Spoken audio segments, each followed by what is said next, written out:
तो डॉक्टर इकबाल ने सबसे पहले सदियों की गिरावट के बाद उम्मत को यह सबक दिया कि मुल्ला को जो है हिंद में सजदे की इजाजत, नादां ये समझता है कि दीन है आजाद, सेकुलरिज्म को दीन समझता है। नमाजें तो हमें अमेरिका वाले भी पढ़ने से नहीं रोकते हैं, तबलीग करने से भी नहीं रोकेंगे। आप बिस्तरे उठा के, लोटे उठा के जाए वहां नमाजें पढ़ें। लेकिन जैसे ही आप उनको कहेंगे ना कि ये बातिल का निजाम गलत है, हुसैन बनने की कोशिश करेंगे, आपका घाटा उतर जाएगा।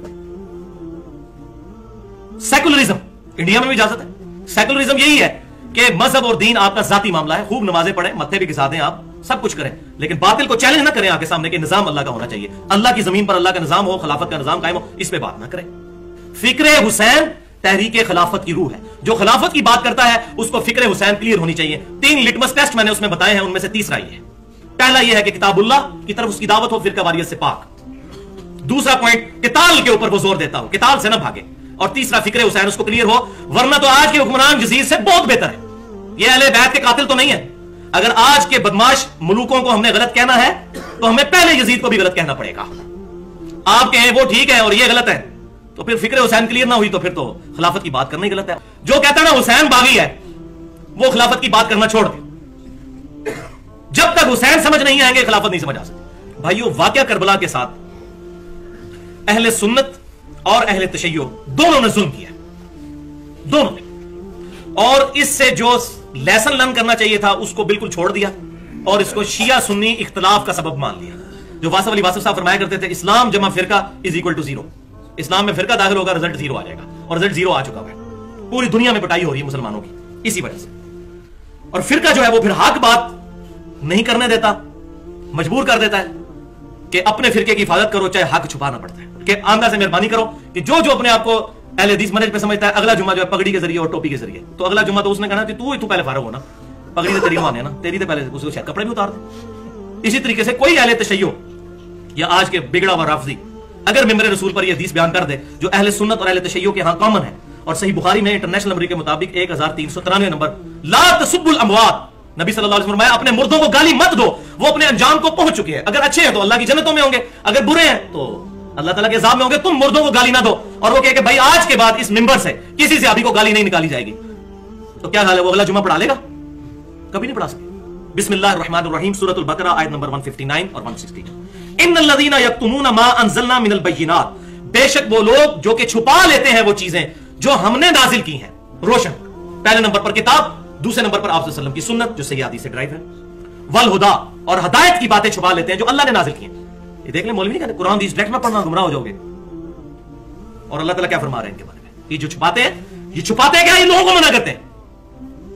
मिन बादि मा बय्यनाहु लिन्नास, बाद इसके कि अल्लाह ने खोल खोल के लोगों को बात बता दी थी। फिल किताब, अपनी किताब में वो बातें अल्लाह ने बयान की। उलाइका यलअनुहुमुल्लाह, ये लोग हैं जिन पर अल्लाह की लानत है। व यलअनुहुमुल लाइनून, और हर लानत करने वाले की लानत हो इन पर, ये जो हक बात को छुपाते हैं। इल्लल्लज़ीना ताबू, हां मगर जो तौबा कर ले, लेकिन खाली तौबा नहीं, वह असलहू, और अपनी इस्लाह करें, और खाली इस्लाह नहीं, वह बय्यनू, और वो बातें बयान भी करें लोगों को कि ये चीजें हमने छोड़ी हुई थी। फउलाइका अतूबु अलैहिम, हां ऐसों की तौबा अल्लाह ताला कहता है मेरे ज़िम्मे है, बाकियों की कोई नहीं। वह अनत तव्वाबुर रहीम, और मैं तौबा कबूल करने वाला, रहम फरमाने वाला हूं। तो भाइयों, ये मसला नंबर 51 जो है रिज़्क़ हराम वाला मसला, ये पेट का जो मसला लगा हुआ है, रोटी का मसला, ये लोगों को हक बात कभी नहीं करने देगा। और यहां मेरा एक तक जुमला सुन लें, ये मेरा अपना जुमला है अल्हम्दुलिल्लाह, और मैंने ये सालों के बाद ये बात सीखी है कि जुल्म की इंतहा है कि किसी ने अच्छा कपड़ा खरीदना है ना, तो 10 कपड़े की दुकानें फिरे तो आपको कोई अच्छा कपड़ा मिल ही जाएगा, कपड़े की दुकान से मिलेगा। किसी ने अच्छी रोटियां खरीदनी है तो 8-10 तंदूर फिरे तो रोटियां तंदूर से ही मिलेंगी। लेकिन दीन के लिए 8-10 मस्जिदें फिरे, 1000 मस्जिदें फिरे, दीन नहीं सही मिलेगा। दीन हो सकता है आपको डॉक्टर सरार से मिल रहा हो जो मस्जिद में कोई लीडरशिप ही नहीं जिसने संभाली हुई, या मौलाना मदूदी से मिल रहा हो, या डॉक्टर जाकिर नाइक से मिल रहा हो जो एमबीबीएस डॉक्टर है, डॉक्टर सरार भी एमबीबीएस डॉक्टर, दीन शायद उनसे मिले। कितना जुल्म है, रोटियां तो फिर भी तंदूर से मिल जाएंगी, लेकिन दीन उन दुकानों पे वो सौदा बिकता ही नहीं है जिन दुकानों पे हम दीन तलाश करने की कोशिश करते हैं। इल्ला माशाअल्लाह, कोई आपको मिले तो मुझे बताइए कि हाँ ये बंदा है जो किताब सुन्नत को फिरका वारियत की लानत से बालातर होकर बयान करता है। बहुत कम लोग शायद, और ये कम भी मैं एहतियात के तौर पे कह रहा हूं, ये ना समझिएगा कि मुझे पता है उन लोगों के नाम, ये ना आप बाद में मुझे पकड़ लेंगे, बताइए कहां अली भाई वो रहते हैं, मुझे कोई नहीं पता। ये मैं एहतियात के लिए कि ताकि कैटेगोरिकल डिनाई ना हो जाए, कोई गुनाहगार ना हो जाऊं मैं। और ये भाइयों, हक बात करना, ये अब कंक्लूडिंग जुमला है इसका, मसला नंबर 51, हक बात करना हर बंदे का जिगरा नहीं है। और इस पे ये जुमला पंजाबी में याद रखिएगा कि मावा रोजाना हुसैन नहीं जमदियां भाई, हुसैन हुसैन ही थी, रोजाना बाएं हुसैन नहीं पैदा कर सकती। उसी जमाने में कितने सहाबा थे, बड़े बड़े जय्य सहाबा, लेकिन सैयदना हुसैन का मनसब आम सहाबी वाला नहीं था। आले मोहम्मद सल्लल्लाहु अलैहि वसल्लम का किसी बात को एक्सेप्ट करना वो दीन का हिस्सा बन जाए, क्योंकि वो on the behalf of profit थे। तो भाइयों, इधर मैं वही बात करूंगा डॉक्टर इकबाल वाली, मुल्ला को जो है हिंद में सजदे की इजाजत, नादां ये समझता है कि दीन है आजाद। उसने नमाजों रोजों को ही मुकम्मल दीन समझ लिया, ये भी दीन है, लेकिन मुकम्मल दीन ये है कि अल्लाह की जमीन पे अल्लाह का निजाम आए। नबी सल्लल्लाहु अलैहि वसल्लम ने इस्लामी हुकूमत बनाई थी, बाद में खिलाफत राशिदा भी अल्हम्दुलिल्लाह, और फिर 30 साल के बाद हम ऐसे महरूम हुए कि आज तक दोबारा खिलाफत का निजाम नहीं आ सका। इसके लिए कोशिश होनी चाहिए। और ये याद रखिए, फिक्र हुसैन मरी नहीं है। फिक्र हुसैन हर जमाने में एक नई शख्सियत के साथ उठ के सामने आई है। फिक्र हुसैन इमाम मालिक रहमतुल्लाह अलैह की शक्ल में अल-मुतवफ़ा 179 हिजरी उस वक्त सामने आई जबकि वक्त के हुक्मरानों ने मौलवियों से यह फतवा ले लिया कि जबरी तलाक वाक़ हो जाती है और अपनी मर्जी से लोगों की बीवियों को तलाकें दिलवाकर जो है वो शादियां करनी शुरू कर दी। इमाम मालिक ने कोड़े खाए उस वक्त, उनके शोल्डर तक तोड़ दिए गए, वो हाथ नमाज में नहीं बांध सकते थे, शोल्डर तोड़वाए। फिक्र हुसैन जिंदा की। फिर फिक्र हुसैन इमाम हनीफा रहमतुल्लाह अलैह की शक्ल में सामने आई, अल-मुतवफ़ा 150 हिजरी। अपने दौर में सैयदना हसन के पड़पोते नफ्स ज़किया रहमतुल्लाह अलैह को उन्होंने फतवा दिया कि इन जाबिर हुक्मरानों के खिलाफ खुरूज जायज है। पकड़ के उनको जेल में डाल दिया और जहर का प्याला देकर शहीद कर दिया इमाम हनीफा रहमतुल्लाह। फिक्र हुसैन उन्होंने भी जिंदा की।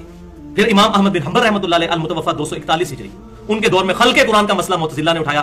फिर फिक्र हुसैन उन्होंने जिंदा की, खड़े हो गए सारे मौलवी कंप्रोमाइज करके, उन्होंने जो है मारे खाई। और मुहद्दिसीन कहते हैं ऐसी मारे थी कि अगर हाथी को भी पड़ती तो वो भी बात मान जाता, लेकिन उन्होंने कंप्रोमाइज नहीं किया अल्हम्दुलिल्लाह। फिर ये फिक्र हुसैन इमाम नसाई की शक्ल में ज़ाहिर हुई, अल-मुतवफ़ा 303 हिजरी। दमिश्क में गए, वहां देखा कि लोग हज़रत अली से बुग़्ज़ रखते हैं, तो खसाइस अली पे 194 हदीसें जमा की और हज़रत अली के फज़ाइल पे दर्ज शुरू किया उन्होंने, और उनको नासबियों ने वहां पे शहीद कर दिया। इतना मारा, फिर वहां से मक्का शरीफ लाके वहां शहीद हो गए। ये फिक्र हुसैन अल्हम्दुलिल्लाह जिंदा होती रही अल्हम्दुलिल्लाह। और मैं इसी की एक कड़ी मौलाना मदूदी रहमतुल्लाह अलैह को भी समझता हूं। अल-मुतवफ़ा 1979 ईस्वी, उनकी गलतियां अपनी जगह, लेकिन खिलाफत और मलूकियत लिख के जो उन्होंने फिक्र हुसैन को जिंदा किया है, ये आज के दौर के इंटेलेक्चुअल पढ़े लिखे लोगों में उनका बहुत बड़ा एहसान है। और मैं यहां पर वही बात रिपीट करता हूं कि इस दफा जमात इस्लामी ने जो इस्लामाबाद में बैनर्स लगाए हैं, दिल खुश कर दिया।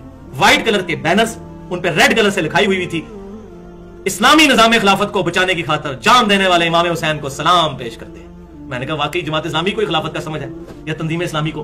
बाकी लोगों ने तो ऊंची आमीन कहने को, रफ़ा दैन करने को, हाक 4 यार का नारा लगाने को, रबीउल अव्वल में बाहर निकलने को, 10 मुहर्रम पे मातम करने को सारा दीन समझ लिया हुआ है। तो दीन एक पूरी टोटलिटी है। दीन खाली है इबादत के किसका नाम है? इन जाबिर हुक्मरानों की वजह से हम हलाल और हराम में तमीज नहीं कर सक रहे, खर्चा नहीं पूरा हो रहा, लोग कहते हैं हराम कमाएंगे। हज़रत उमर फारूक रज़ियल्लाहु तआला ने वजीफे लगाए हुए थे, पैदाइशी एक मौलूद बच्चे का भी वजीफा लगा दिया हुआ था। इस्लामी निजाम खिलाफत की ये बरकत थी। तो ये इंशाअल्लाह ताला फिक्र हुसैन जिंदा करें। और आखिर में मैं आपको नबी सल्लल्लाहु अलैहि वसल्लम की वो खुशखबरी भी सुना दूं जो नबी सल्लल्लाहु अलैहि वसल्लम का अपनी उम्मत से वादा है, और ऑन द बिहाफ ऑफ अल्लाह कम से कम 4 दफा ये आयत कुरान में आई है, और अपने पूरे जलाल के साथ सूरह अस-सफ आयत नंबर 9, हुवल्लज़ी अरसला रसूलहु बिल हुदा व दीनिल हक लियुज़हिरहु अला दीन कुल्लिही वलौ करिहल मुशरिकून। वही अल्लाह है जिसने अपने नबी को अल हुदा, ये कुरान, हुदल लिन्नास हुदल लिलमुत्तकीन, और दीन हक के साथ नाजिल फरमाया, भेजा, ताकि इस दीन को तमाम अदियान पर गालिब कर दे, चाहे काफिर और मुशरिक इसका बुरा मान जाए। ये दीन अल्लाह ताला ने गालिब करना है। और एक गैबी खबर, अल्हम्दुलिल्लाह फिक्र हुसैन अपने उरूज पर रोशन सूरज की तरह चमकेगी इंशाअल्लाह, जब हुसैन की औलाद में से एक बच्चा पैदा होगा, ऐसा जो नबी सल्लल्लाहु अलैहि वसल्लम की बिशारत है। अहले सुन्नत और अहले तशय्युअ दोनों के यहां मुत्तफकुन अलैह हदीस है। अहले सुन्नत के यहां अल्हम्दुलिल्लाह सुनन नबी दाऊद के अंदर इंटरनेशनल नंबर के मुताबिक 4282 और 4284 ये 2 हदीस है। और मुस्नद इमाम अहमद में भी मौजूद है कि आप सल्लल्लाहु अलैहि वसल्लम ने फरमाया कि क़यामत उस वक्त तक कायम नहीं होगी जब तक कि मेरी बेटी फातिमा की औलाद में से मेरे ही नाम पर मोहम्मद महदी, मोहम्मद, और उसका नाम, उसके बाप का नाम भी मेरे बाप के नाम पर होगा, मोहम्मद बिन अब्दुल्ला अल महदी, ना पैदा हो जाए, जो पूरी की पूरी दुनिया को इंसाफ से भर देगा। जब तक वो पैदा ना हो जाए क़यामत आएगी नहीं। इंशाअल्लाह ये वादा पूरा होना है। और ये मेरा जुमला याद रखिए, ये मेरी एक्सप्लोरेशन है कि मुझे ईमानदारी से बताइए, जब इमाम मोहम्मद महदी हसनी हुसैनी दुनिया में आएंगे तो क्या वो यजीद को रहमतुल्लाह अलैह और हुसैन को बागी कहेंगे? इंशाअल्लाह ताला ये सारे बेशर्म नासबी यजीदी इस तरह खत्म होंगे, ऐसे। और ये मेरा इज्तिहाद बुखारी और मुस्लिम की मुत्तफक़ुन अलैह उस हदीस से है कि आप सल्लल्लाहु अलैहि वसल्लम ने फरमाया कि ईसा बिन मरियम तुम में उतरेंगे, खिंजीर को कत्ल कर देंगे, सलीब को तोड़ देंगे और ईसाई इस्लाम कबूल कर लेंगे। जैसे ईसा बिन मरियम के आने से क्रिश्चियनिटी की ये गलत रसूमात खत्म हो जाएंगी, बिल्कुल इसी तरीके से इमाम मोहम्मद महदी के आने से राफजी भी इंशाअल्लाह ताला सही मनहज इख्तियार कर लेंगे اور یہاں بھی جو ناسبی اور یزیدی گھسے ہوئے ہیں ان کو بھی انشاءاللہ توبہ کی توفیق مل جائے گی. اللہ سے دعا ہے جو حق بات میں نے کہی ہمارے دلوں میں راسخ فرمائے. اگر جس بات میں میرے منہ سے کوئی غلط بات نکل گئی تو اللہ تعالیٰ ہمارے دلوں سے معاف کر دے. ہمیں کتاب و سنت کی تعلیمات کو صحابہ تابعین تبع تابعین اور اہل بیت رضی اللہ عنہم اجمعین کے منہج کے مطابق لوگوں تک پہنچانے کی توفیق عطا فرمائے. اور اللہ اور اس کے رسول صلی اللہ علیہ وسلم اور صحابہ کرام علیہم رضوان اور اہل بیت کی محبت ہمارے دلوں میں راسخ فرمائے. سبحانک اللہم و بحمدک اشہد ان لا الہ الا انت استغفرک و اتوب الیک وما علینا الا البلاغ المبین.